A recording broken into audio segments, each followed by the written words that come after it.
Thank you everybody for being here. My name is Mike Helbing. I'm a staff attorney with PennFuture. Just wanted to once again thank our host, the Brandywine Conservancy, for bringing us out here tonight.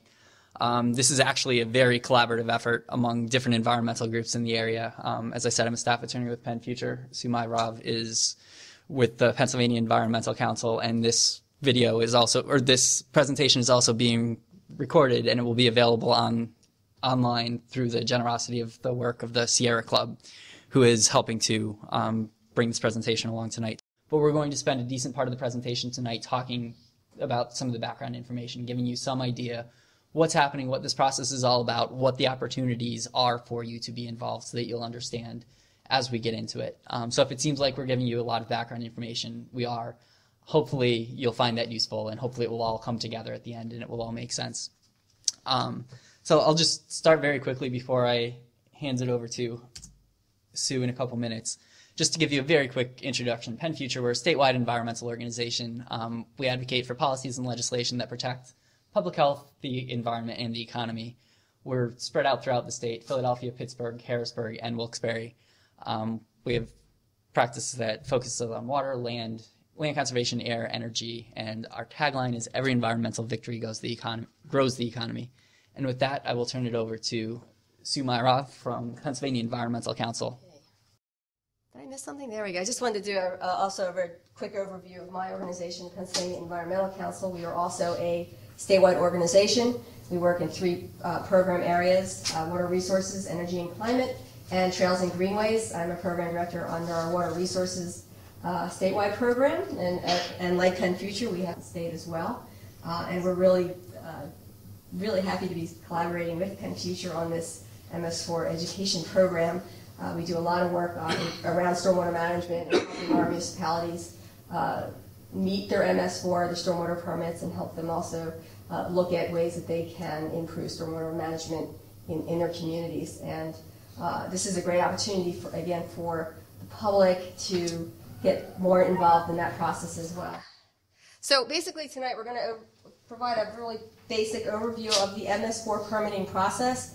That's going to be my job, and then Mike's going to handle all the rest of those full items tonight. The effect of the settlement between PennFuture and DEP and Upper Gwinnett Township, and ways, again, for your organization to get involved in the process that DEP is unfolding right now for updating the stormwater permits, and also ways to get involved in your municipality's process.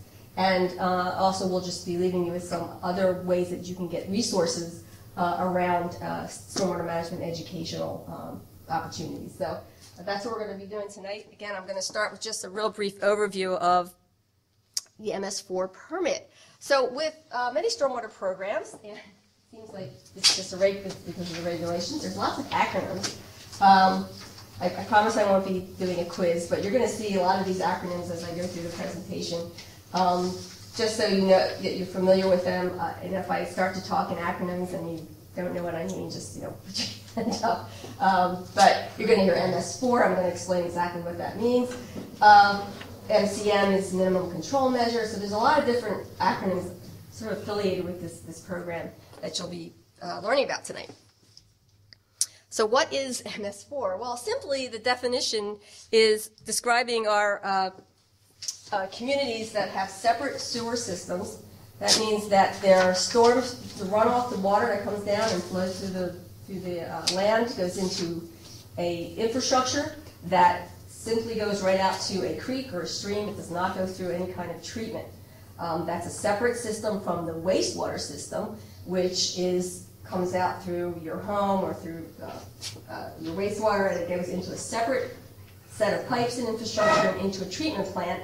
It gets treated, and then it gets discharged. So that's a separate system. So MS4 program is for communities that have separate systems. Now, there's a lot of older communities that have something called a combined sewer system. This is in Philadelphia, for example, where historically they just basically took a lot of their stream network and buried it into pipes and combined both the wastewater and stormwater into their pipes. And that causes other problems with too much stormwater overflowing or overburdening the treatment plants, and then there's a direct discharge of all that stuff into our creeks and rivers. Separate problem, very significant problem, but tonight we're going to be focusing on municipalities that have just the separate systems. So that's what the 3 of those 4 S's stand for. And again, as I mentioned, that's the separate, doesn't connect to the sanitary system. And the municipality has to be owned by the municipality or a public agency. There's also other MS4s that are not municipalities. They could actually be a county or certain other permittees. So that's the MS4, municipal separate storm sewer system. That's essentially what it means, and those all have specific requirements. And where does that requirement come from? It comes from the Clean Water Act. Back in 1972, the Clean Water Act was passed to make our waters fishable and swimmable and drinkable. And through that legislation, we cleaned up a lot of really bad problems being caused by industrial waste and sewer waste getting into our waters. And for many years, that was the main target, the stuff coming out of pipes. And over the years, that regulation has really improved what is coming out of these point sources, these pipes from these discharges. But as we soon learn, though, 2 of every 5 waterways are still considered to be polluted. So something else is causing this pollution, and that really is tied to something called non-point source pollution. And that is typically tied to the stormwater runoff. What flows over our land picks up all kinds of pollutants before it gets into our streams. So just a little bit of background on Pennsylvania's water quality situation. The Clean Water Act is really, the regulations are given to our Pennsylvania Department of Environmental Protection, and they are required to assess the quality of our streams. And over the years, they've assessed almost all of our stream miles. We have about 86,000 in our state, and my understanding is that's the 2nd highest in the nation, next to Alaska. So we have a lot of stream miles here in the state. And 83,000, so almost all of them have been assessed for something called aquatic life use. That means, can they support a certain type of aquatic life that will signify that they can support different types of fish and things like that. So they've assessed most of our streams for that particular use and have found that about 19% are still impaired or don't meet that specific requirement. Here in Pennsylvania, we have pretty much 3 main sources of our impairments, this aquatic life impairments. Most of it's due to the fact that we have a legacy of extraction uses, such as coal. So acid mine drainage, big impairment use, big impairment problem here in the state, and also agriculture. We have a big legacy of farming. So those 2 are actually the top sources for impaired waterways in Pennsylvania. The 3rd is urban runoff, which here in this region, in the southeastern Pennsylvania region, is the #1 water quality problem. So it's important to note that although in the country, urban runoff is the #1 impairment, here in our state, because of our legacy, there's other issues that we deal with in different parts of the state. So depending on where you are, your issues for water impairment are different. Here, again, this is southeastern Pennsylvania based on the most recent DEP assessment for aquatic life use, and it's pretty obvious where our impaired streams are. It's everything in red. So those streams just don't meet their water quality designation. So just like to show you this because it really gives you a good impression of the challenge that we have to try to improve water quality in these particular streams. Can ask a quick historical question here. You'll notice something's missing in Philadelphia, and I mentioned it earlier, but why do you think there's not a lot of streams showing up in the city? If you're listening, you'll know the answer. They're buried. They're buried, right. So you'll notice how we have this amazing stream network, but when you get to the city, it's just gone because other than the main stems of the watersheds where they are protected by parkland, most of the other stream tributaries were buried and put into their network of infrastructure. Okay. This is the other map I thought was very interesting to show you. Again, where are these communities that are considered MS4 communities? It's based on actually census data and density. So you can be a very small community and still be considered a municipal in the municipal separate storm sewer program. But you'll notice that a lot of them are in our area, in our region, and in the Northeast area, Allentown area, Lehigh Valley, where there's a lot of growth and development, and Allegheny County and the areas around Pittsburgh. So that's where most of our significant populations are in our state, and that's where you'll see all the MS4s. And I'm trying to remember, about 900 total in our state, and about 200, I heard the total today, about 215, I think, just in southeastern PA. That's just a little close-up of all the communities. Pretty much most of our communities here in southeastern PA are covered under an MS4 permit. So let's take a look at the MS4 permit process. First of all, you have to be designated as an MS4. If you're not, then you wouldn't need this permit. If you are, doesn't meet criteria for general permit eligibility. And I don't want to get too much into that designation, but essentially a general permit is a permit covers a lot of communities versus an individual permit, which is, for the current permit round, was only applicable to those who have streams of exceptional value or high quality. So if you are a municipality that had a discharge into a high quality or exceptional value stream, many in Chester County, I know, have this designation. They would have an individual permit, which has a little bit more requirements than a general permit would have. That is actually going to change as a result of the new settlement. So PAG 13 is simply the state's stormwater permit, or MS4 permit. So again, you're going to hear some acronyms. So the basic, I'm not going to go through everything that the municipality has to do, but they actually have to come up with a stormwater plan, and it has to contain goals for 6 minimum control measures. And each of those minimum control measures has a whole suite of objectives that they are supposed to lay out and explain and implement. And they also have to enact an ordinance. And that can be from an Act 167 plan. This is the state's stormwater management regulation, or one that satisfies the MS4 ordinance checklist. So there's things, again, that they have to do. They have to have this plan. It has to show how they're going to meet these 6 minimum control measures, and they have to enact an ordinance. And if they happen to be a community that has a stream that has a designated TMDL, I'll talk a little bit about this, or a total maximum daily load. If it has an approved TMDL, then they also have to, in their permit, talk about how they're going to address that particular pollutant. And we'll talk about that in just a second. Is there any time frame for that?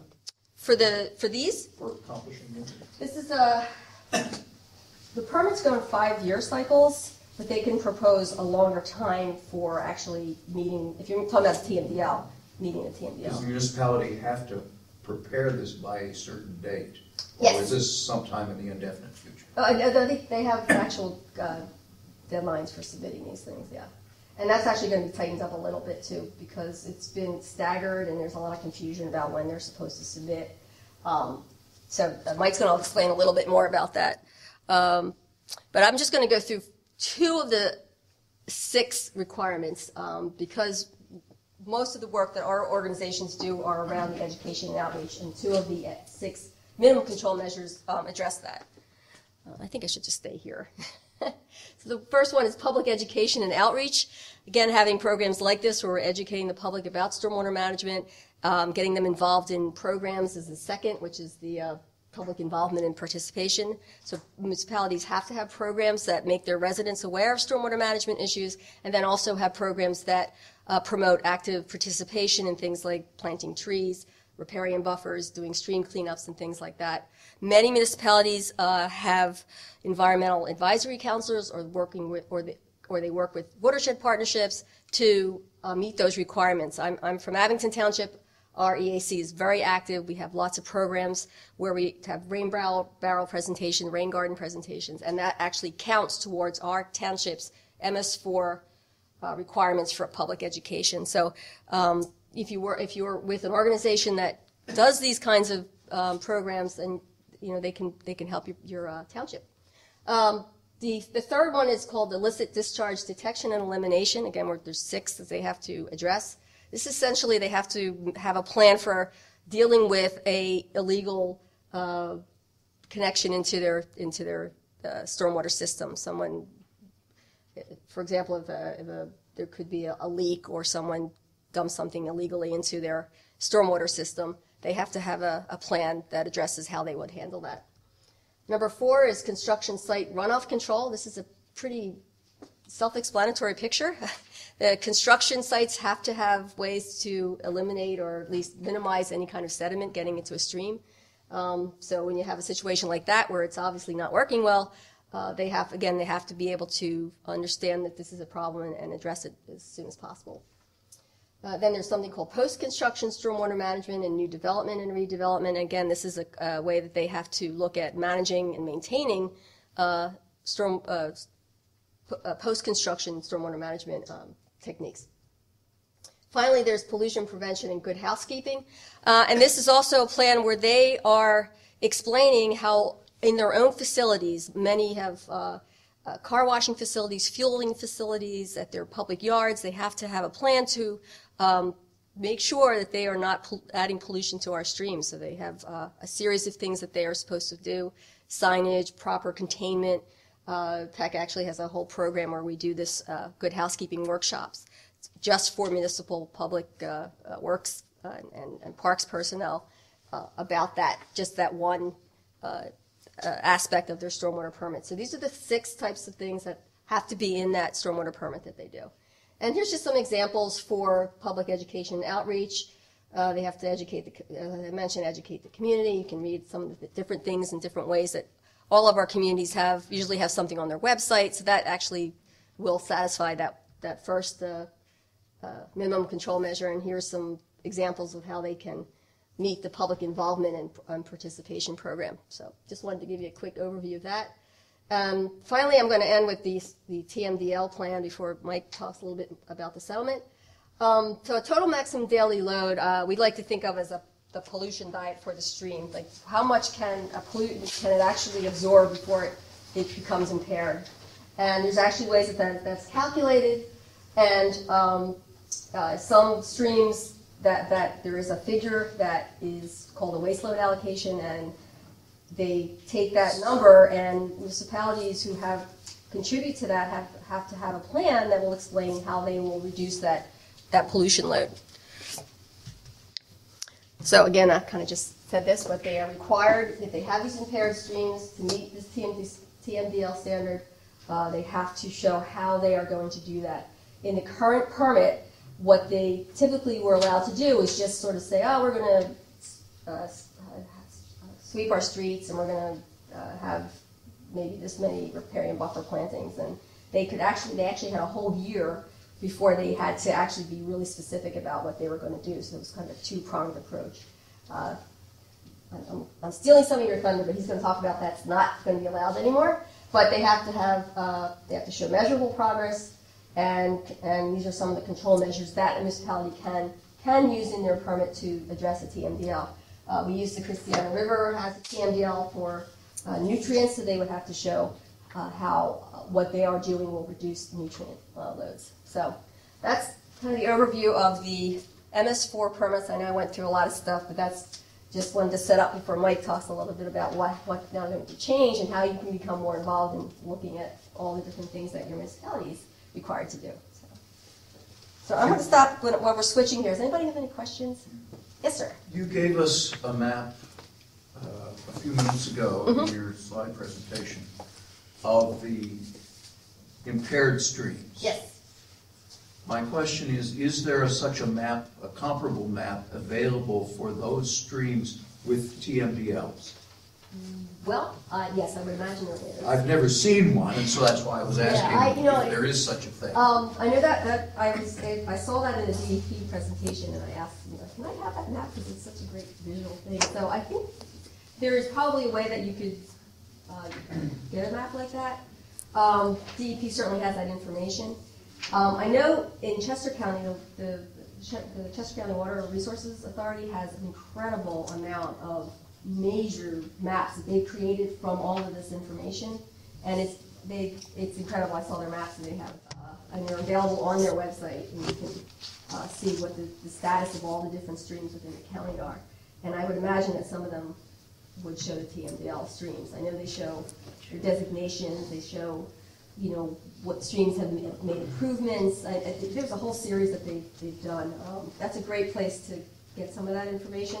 They're the only organization I've seen that has done that, taking the information. There's every 2 years that the DEP puts out this very big assessment document.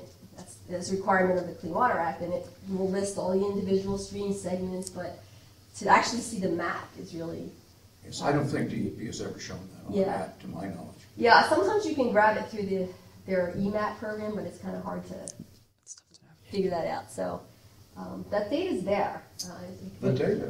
Yeah. DEP doesn't. Right, so a place like Chester Water Resources definitely has done that, I think, but I'm not sure if they've shown the TMDL streams, but there is the information. But, okay, so any other questions before I... Okay, great. Okay. All right. Thanks, Sue. I'll just start by talking really briefly. Sue introduced the concept of a TMDL plan. TMDL plan was actually very, very instrumental to the work that we did in the Upper Gwin Township case that I'll talk about a little bit more later. So let me just talk a little bit in more detail about it here. So the TMDL plan, as Sue mentioned, TMDL is a limit on the amount of pollution that any given water body can absorb without being considered impaired. In each TMDL plan, or in each TMDL document, most TMDL documents, there's what's called wastelet allocation. So each permittee within that watershed that discharges pollution into that watershed is assigned a wastelet allocation, which basically narrows it down to the amount of pollution that that particular permittee can discharge as part of its discharge. So each MS4 in many of these communities is assigned a wastelet allocation in the TMDL. The TMDL plan is basically saying to the municipality, okay, you've been discharging this much pollution. The wastelet allocation in the TMDL says you have to discharge this much pollution. How are you going to account for the difference? How are you going to achieve that reduction? That's what a TMDL plan is. In the current permit cycle, it's been allowed to be submitted in two parts. The first is the TMDL strategy. Again, this is the first half of the TMDL plan. It was submitted to DEP with the MS4 permit application, whether that be a general permit, notice of intents for coverage under the general permit, or whether it was an individual permit application. The TMDL strategy was submitted initially with the application, and DEP reviewed that when deciding whether or not to allow permit coverage. The second piece was called TMDL design details. Again, this was also part of the TMDL plan, and it was the TMDL design details that were supposed to give specific information about how the municipality would actually achieve that reduction. The strategy was basically saying, overall, this is our view, this is our long-term plan, this is how we're going to get there over the course of 25, 30, whatever the case may be, years.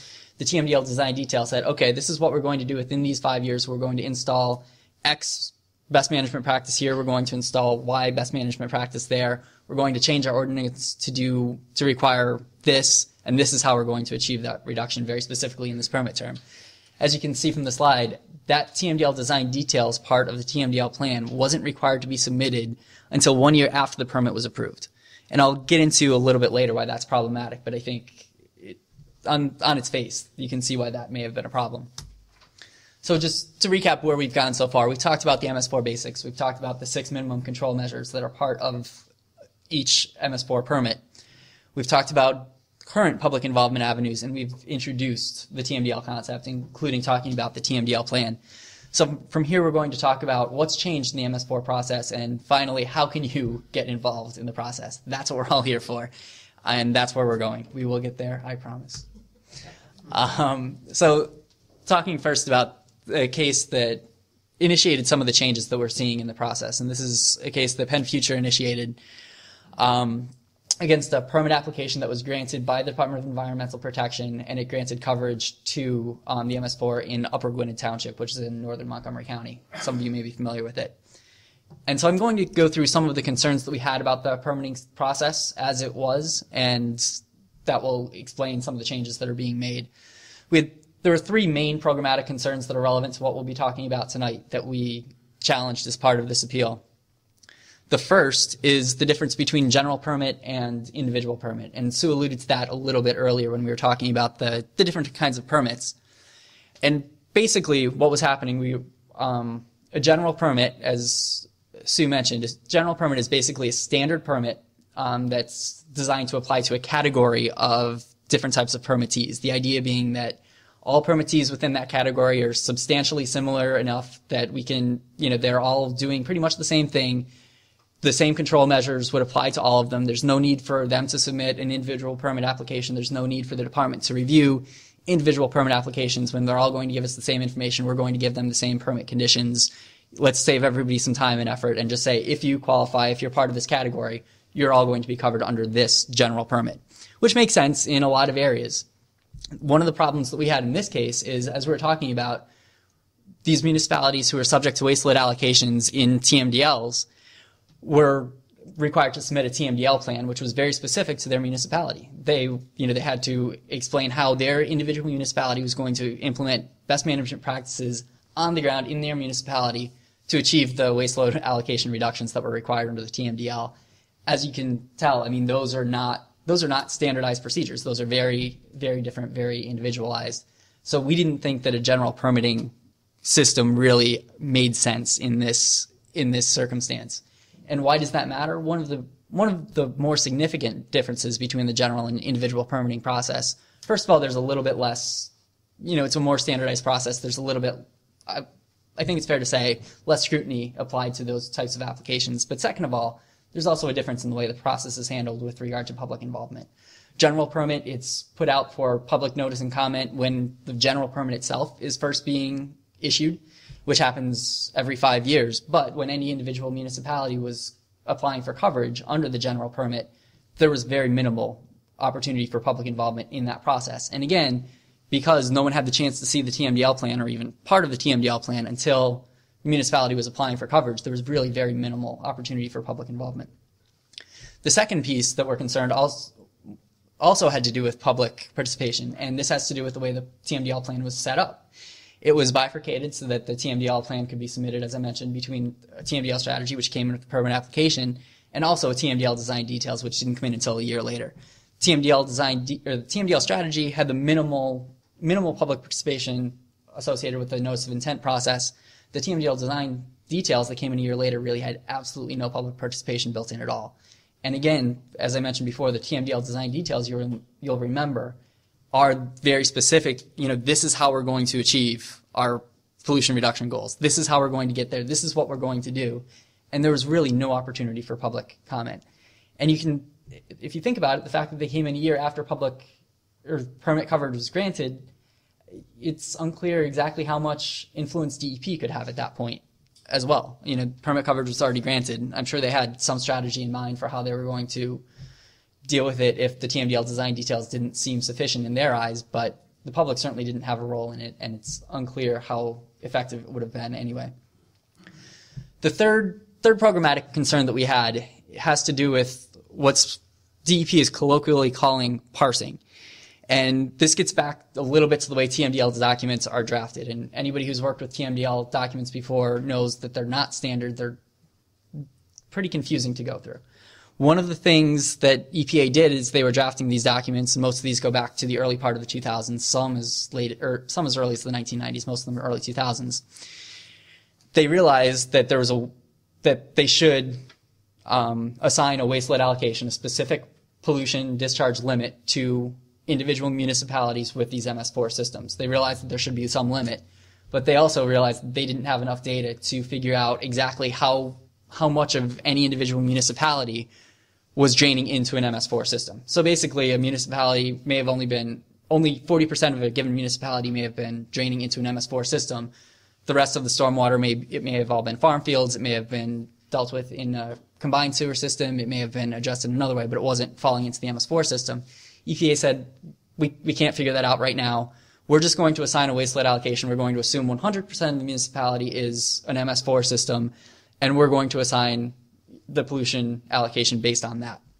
So as part of this process, the permitting process, DEP with some sign off from EPA was saying, okay, individual municipalities, you have this pollution allocation for your entire municipality. If less than your entire municipality is draining to the MS4 system, use this as an opportunity to tell us how much municipality isn't draining to the MS4 system, and we'll make sure that you're not responsible for the other parts of the municipality that aren't part of the MS4 system.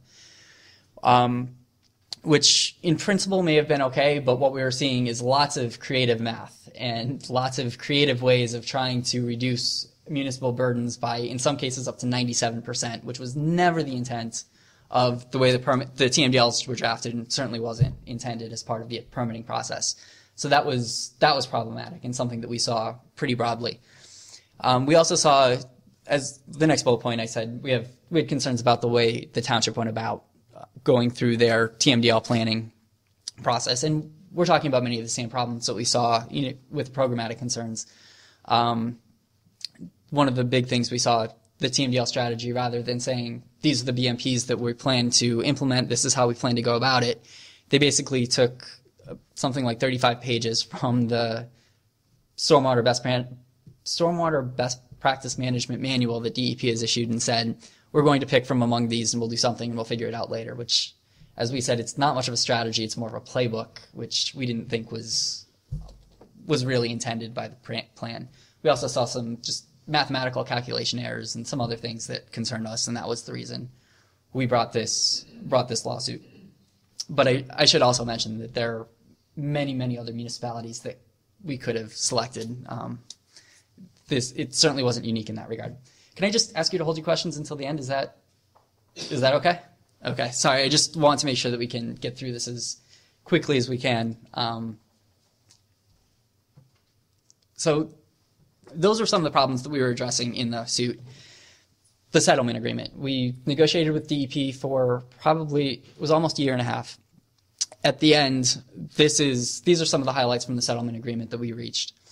DEP agreed to, for the next permit cycle, which will begin in 2017, they agreed to propose a revised version of the general permit, PAG 13, that would make these changes. First of all, individual permits would be required for any municipality that was required to submit a TMDL plan.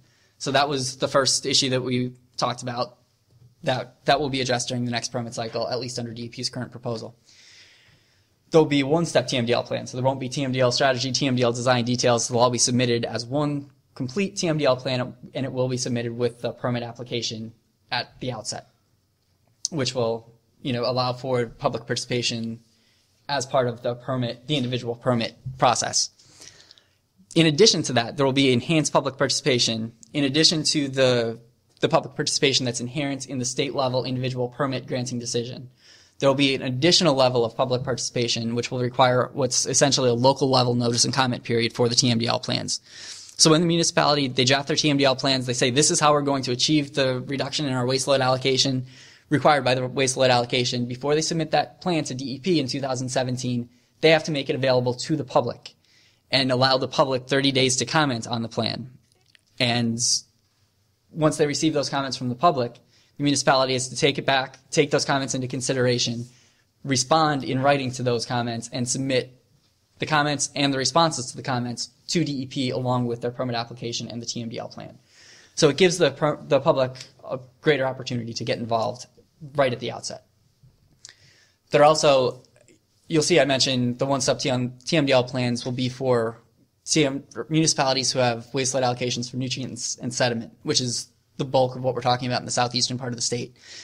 For municipalities with waste load allocations for other permits, such as bacteria, acid mine discharge, and things like PCBs, priority organic pollutants, DEP has created what they're calling standardized appendices. So basically, they're saying you don't need an individual plan. The best thing that any municipality can do, there's a pretty standardized procedure for those other types of pollutants. We're going to make a standardized appendix for each of those pollutants so that you don't have to submit a TMDL plan. We're going to cover you all with these appendices. And finally, this is very significant. And this is something that we plan will go into effect for the next permit cycle in 2017, pollutant reduction plans. We've been talking about municipalities that discharge into impaired waters that have TMDL documents. TMDL documents are required for any municipality or for any segment of stream that's impaired. But it takes a long time to draft those documents. There's a lot of work that goes into it. There's a lot of science, a lot of work. And so there's a very long backlog of the TMDL documents that have to be implemented. So there are a host of streams in Pennsylvania that are considered impaired but don't have a TMDL document. Under the current permit system, there really wasn't much of a mechanism for to require municipalities to do any more than a municipality that was discharging into a stream that was attaining its water quality uses. Next permit cycle, those municipalities that discharge into impaired waters that don't have TMDLs will be required to submit what's called a pollutant reduction plan. I consider that a TMDL plan light kind of a thing. Municipalities still have to go through some of the same processes. It's a little bit less rigid than the TMDL plan itself, but the municipalities still have to go through and say, these are the actions we're going to take to try to reduce our pollution, to try to address the impairment that we're seeing in the water quality, the water body that we're discharging to. So as I mentioned, these are proposals. As I mentioned a little while ago, general permit, it's done very broadly. It's considered something like a regulation. So before it's implemented, it has to go through a public notice and comment period for the general permit itself. DEP is about to begin that process for the revised version of PAG 13 that contains all of the elements that I was just talking about here. That revised version of PAG 13 is available now on DEP's website. The public comment period will open sometime later this summer, probably late May, and be open for either 30 or 60 days, I'm not sure. So, and I'll get to more information about this later, but this is the first opportunity for people to get involved in the permitting process just by providing comment on PAG 13, and I'll get into more details later about how you can do that and what you might want to look for.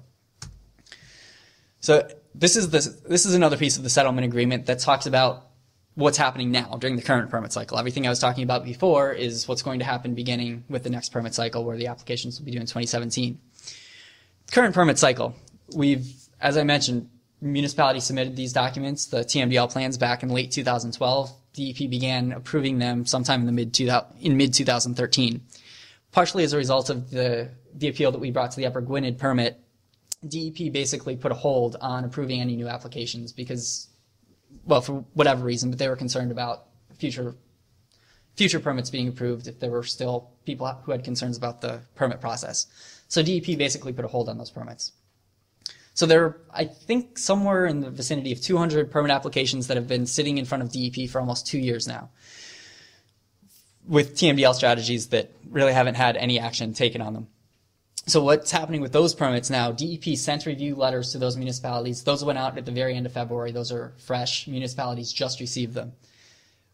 DEP also posted parsing procedures. Remember, I talked about the problems we had seen with parsing and municipalities trying to essentially take out significant parts of their municipality and saying that they're not responsible for them. DEP now has standardized parsing procedures that have been considered by EPA and approved by both DEP and EPA for parsing municipalities. That is also available on DEP's website. So those two things combined, the municipalities will get the review letters, see the parsing procedures, and now, if there are any problems with their TMDL strategies, which for most of them there are, the municipalities are required to make revisions based on what they've seen from DEP, complete the local level notice and comment period, very much like what I'm talking about for next permit cycle, and resubmit the TMDL strategies to the department. And we'll talk a little bit more about time frame for that later, but this is opportunity number 2 for people to get involved. At the municipal level, you can look at your own municipality's TMDL strategy before they submit it to DEP, maybe even now as they're drafting it, and get involved in that process so that you can see what they're doing and improve the process, hopefully. And this is a smaller subset of TMDL strategies, but this is during the permit cycle. DEP did approve some TMDL strategies and approved permit coverage for some municipalities. For that small subset of municipalities, they were required to submit TMDL design details a year after receiving permit coverage. That year is expired, I think, for all of them that currently have coverage. And those TMDL design details, DEP will go through a similar process for those. They'll send out review letters, hold workshops to talk about that, and then before the municipality submits them back to DEP, they'll be required to go through a local level notice and comment period. This is a website that DEP has a webinar talking about the different changes that are coming to the permit as it's proposed now. There's more information there. Believe it or not, for as long as I've been talking, that's a somewhat truncated version of what's happening, only relevant to the public participation pieces. There is more to it than that, and that website will give you more information if you're interested. So, I've mentioned these before, but here are the public participation opportunities. This is what we've been waiting for.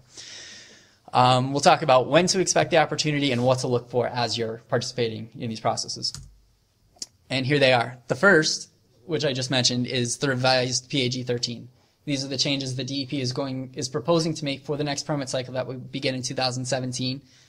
DEP made that revised PAG 13 available to the public on its website in late February 2015, so it's now up there. It's there for you to look at, for you to review.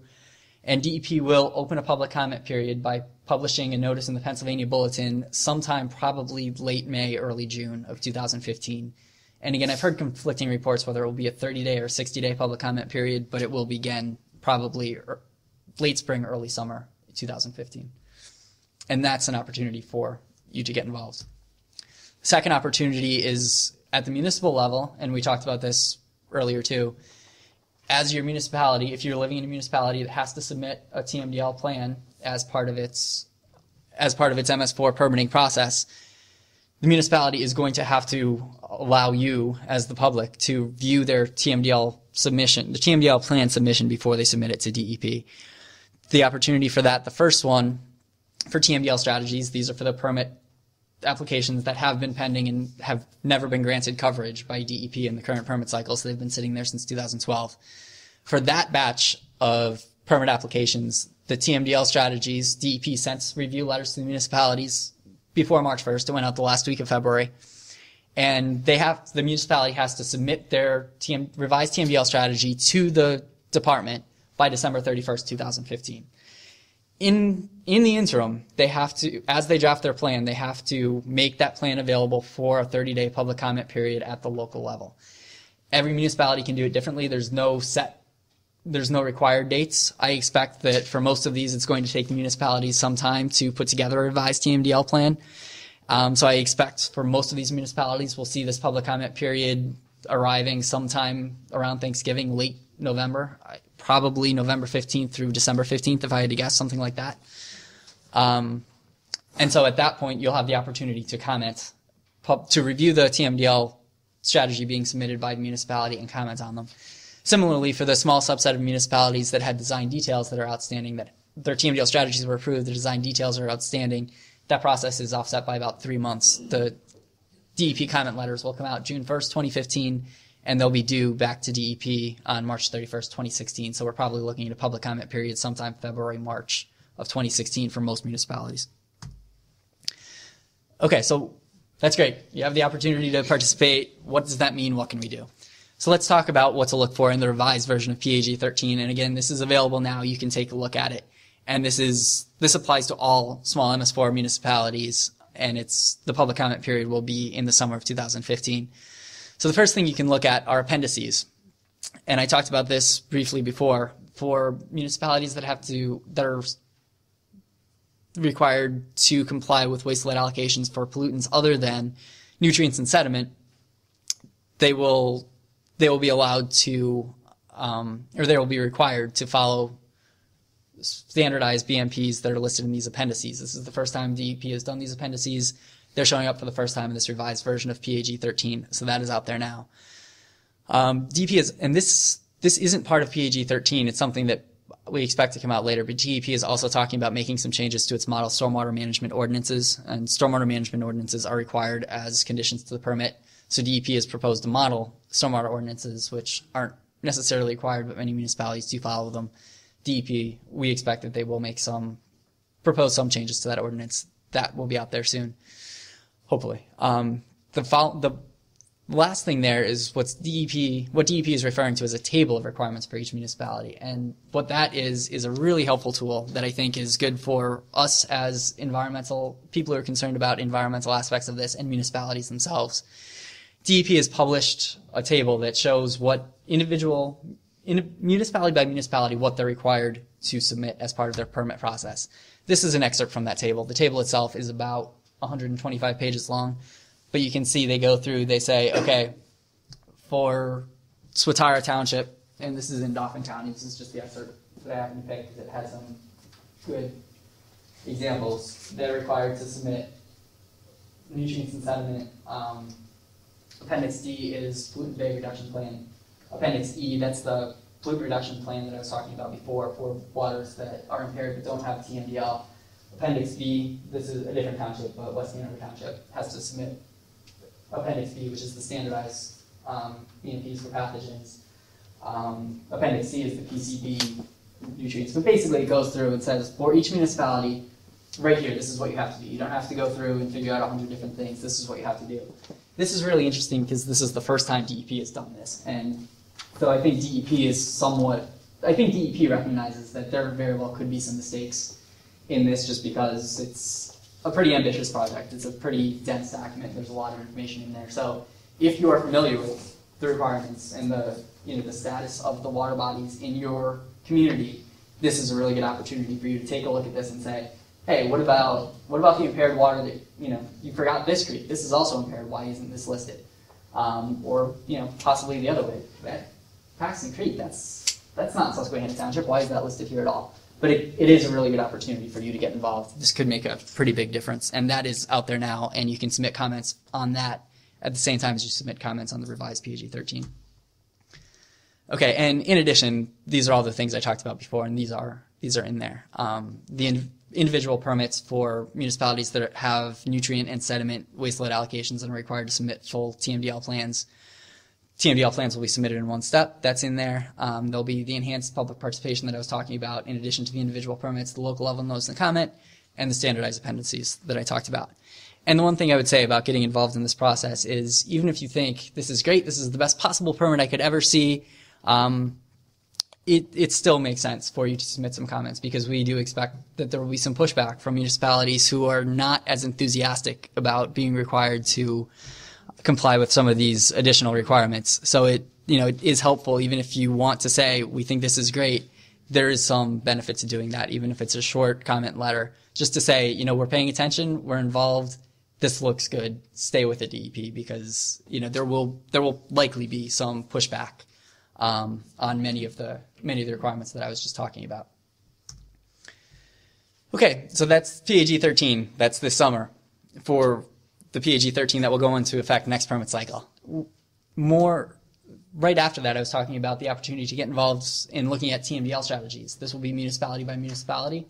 Every municipality will have its own notice and comment period. Every municipality will have its own TMDL plan and TMDL strategy to review and comment on, which is why, and this is something that's really important for people who are familiar with any individual municipality to get involved with this process because, there's no way for statewide environmental organizations to look at every one of these plans, and there are going to be over 200 across the state, and have any idea whether some of these things make sense. I mean, there are some things we can look at and say, there's no way that flies. But there are a lot of things where the people who are on the ground, the people who live in that municipality know so much better than we do about what can be done. So strongly encourage you to get involved in this process. Talk to the municipality, get involved. And especially if you have relationships with people in your municipality, people on municipal staff, get involved in the process now. You don't necessarily have to wait until the notice and comment period. That's required, and that is a guaranteed opportunity for you to get involved. But if you're working with these people or have relationships with these people, get involved now. Ask, what are you doing? Can I help? Can I provide suggestions? Is there something I can do? Like most people, I feel once I've spent a lot of time putting together a very long document and I've put a lot of work into it, when it gets to the end, someone comments on it, I'm not all that excited about making changes to it at that point because I've spent so much time on it. And I would expect that some people on the municipal staff feel the same way. So if you can get involved earlier, get your input in, and a lot of this has to do with your own personal relationships and the own individual municipalities. But if you can get involved earlier, I strongly encourage it, and they may welcome your help because they do realize that this is uncharted waters for a lot of them. So if you have specialized expertise or just interest, even if you're not experts on these things, this could be a really good opportunity, and municipalities may welcome it. I hope they will. But anyway, if we get to the point where you are looking at these TMDL strategies and you want to make comments, what are the kinds of things you can look for coming probably November, December of this year? One of the things you can look at, go back to the TMDL documents that list the waste load allocation for the municipality. Make sure it's being reported correctly. Mistakes can happen. They may not be intentional, but it's easy enough to happen. Make sure that if they are parsing and they are trying to avoid responsibility for certain parts of the municipality, make sure they're following correctly one of the parsing methods that's available from DEP.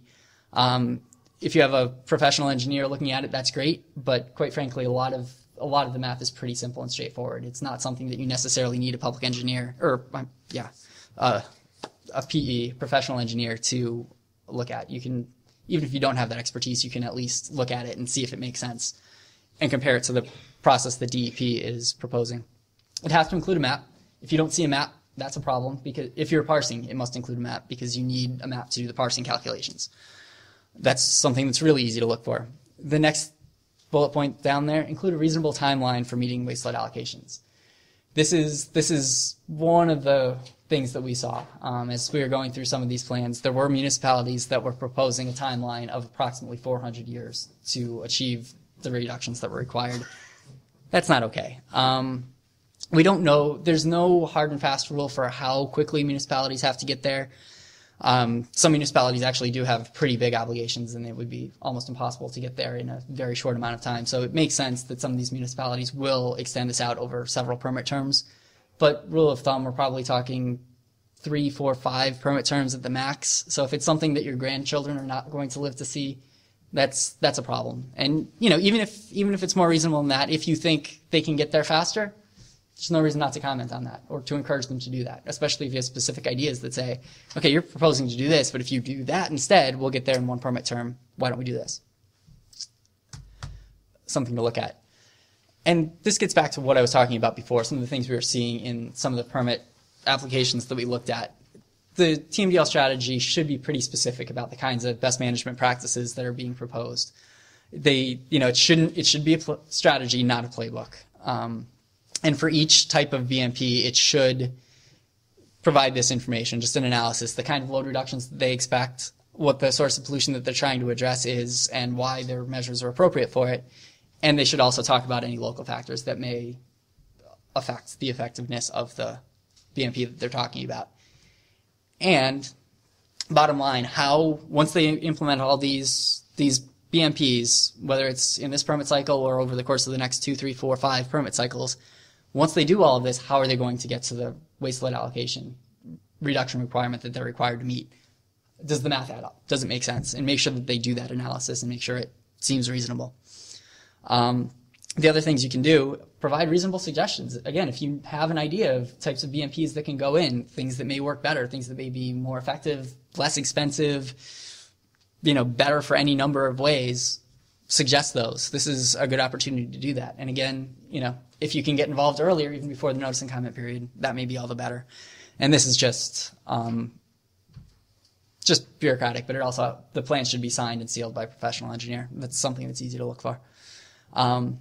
And then other things, if you get a copy of DEP's permit or DEP's review letter, which are available, you can ask for it from municipality. If they won't give it to you, you can get it through a file review from DEP, and I can talk to you about how to do that. It's free. It's not hard. It's just you have to go through the process of getting it. But you can check to see whether the municipalities addressed all the comments DEP had. And yeah, I think I talked about the rest of them earlier. So the second piece, design details. This is for a pretty small subset of municipalities that had their TMDL strategies approved. What can you look for if you look at the design details? And again, we're talking probably February, March 2016.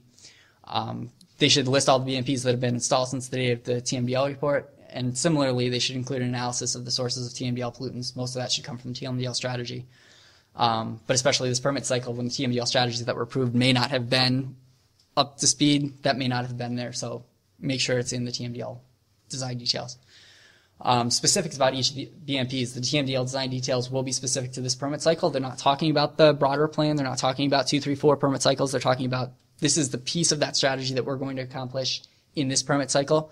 But they should have very specific information about what they're going to do, where exactly this BMP is going to be implemented, how long it's going to take to install, and how much load reduction we expect to get from this individual rain garden, this buffer that we're implementing, this specific best management practice. It should talk about how this fits into, again, the long-term strategy of satisfying the waste lead allocation obligation. It should also have a record-keeping plan. Again, this gets to be a little bit of accounting, but you have to accomplish X amount of load reduction over the course of several permit terms. How are you keeping track to see that you're actually accomplishing that over the course of time. So that plan should be a part of the design details. They should describe operations and maintenance for these best management practices that they're putting in. This is a big thing, especially with green stormwater infrastructure. It's one thing to plant a rain garden, but it doesn't do any good if a year later someone takes a lawnmower and mows it all down. It loses its effectiveness. So there should be an O&M plan as part of the design details that explains how that's going to be accounted for. And this also has to be signed and sealed by a professional engineer. And again, I suggest that you look to see if the municipalities addressed the comments the DEP had in their review letter, which will come out in June. So how do you get involved? Number one, DEP's website has the revised version of PAG 13. Take a look at it. There will be a notice in the Pennsylvania Bulletin that will come out, again, probably late May, early June, that says, now we're opening this up to public comments. When when that's issued, and if you've signed up in the back for future notifications, we can let you know when that's out there. And basically, you can submit comments to DEP, providing any feedback you have on the revised PAG 13. And that's sometime early this summer. Go out, get a copy of DEP's review letter for the municipalities, strategy or design details. As I mentioned, you can get this hopefully from municipality if they're willing to give it to you. If not, it's a public document. You can get it through a file review or right to know law request at DEP, and I can talk to you about the specifics of how to go about that for your municipality. Not hard, just the process that you have to work through. Look for the public notice on municipal website or newspaper. Again, when the municipalities decide to open up this public comment period, probably late this year, that's how they're going to advertise it. Probably through a newspaper of general circulation, probably also on their website. Talk, if you're not on the EAC for your municipality, if you know someone who is, talk to them. Hopefully they know what's happening, and if they don't, please inform them. But hopefully they will, and they'll be able to give you more information about the process and how your municipality is approaching things. Talk to your municipal engineer, same thing. Again, if you have relationships with these people, it would be a great opportunity for you to do that. And also work with your local watershed organization. Most watersheds in this area have specific organizations that are working on trying to protect that water. Get involved with them, talk to them about it, and if you need to be put in touch with someone, talk to one of us, and hopefully we'll be able to put you in touch with people in your local area. This is just a list of resources. You have it on the printouts, and we can also send this out so that you'll have the links electronically, so you don't have to try to type all of that into a web browser. But you'll have that. Those are some resources. And that is the webpage, actually, where DEP is linked to the revised version of PAG 13, the one on top. So that's available for you. So that's all I have for now. I just want to thank you all for coming out tonight. It's really good to see everyone here and everyone who's watching us on the video that we've recorded tonight. It's great that you're interested in this. I think it's really important.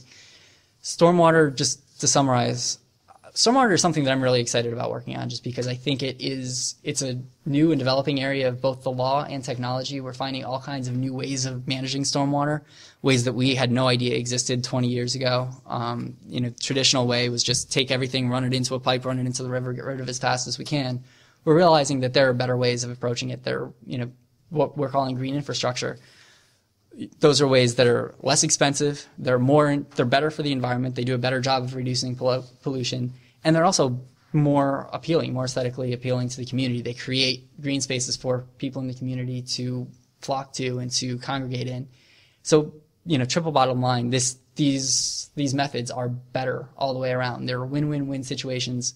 So much of environmental law is, it's a zero-sum game where it's push-pull, and if you win, the other guy loses. This really is an opportunity where that's not true. There's so many opportunities for us to work together, work with municipalities, work with engineers, educate them about the opportunities that are out there. It'll help their budget in the long term, although they won't see it that way in the short term because there are some upfront costs, and I guarantee you'll hear about them if you talk to them. And they're not wrong. There are some upfront costs. But what's that? That's another presentation, right? Yeah, that's a completely different presentation. But in the long term, there are all kinds of studies showing that they are economically beneficial as well as being environmentally and aesthetically beneficial. So this is a really great opportunity. So I encourage you all to get involved, talk with us, ask us any questions you have, but also get engaged with any of us. We're more than happy to show you anything that we have. Just to wrap up, I want to say thank you once again to the Brandywine Conservancy for hosting us tonight. This is a great venue. Thank you to all of you for coming out. Thank you to Sierra Club for its work and resources in helping us to record this for posterity, and for any of the people who weren't able to come here tonight. And thank you also to Pennsylvania Environmental Council and Sue for being here with us tonight. So with that, I think I just wanted to say thank you, and that's it.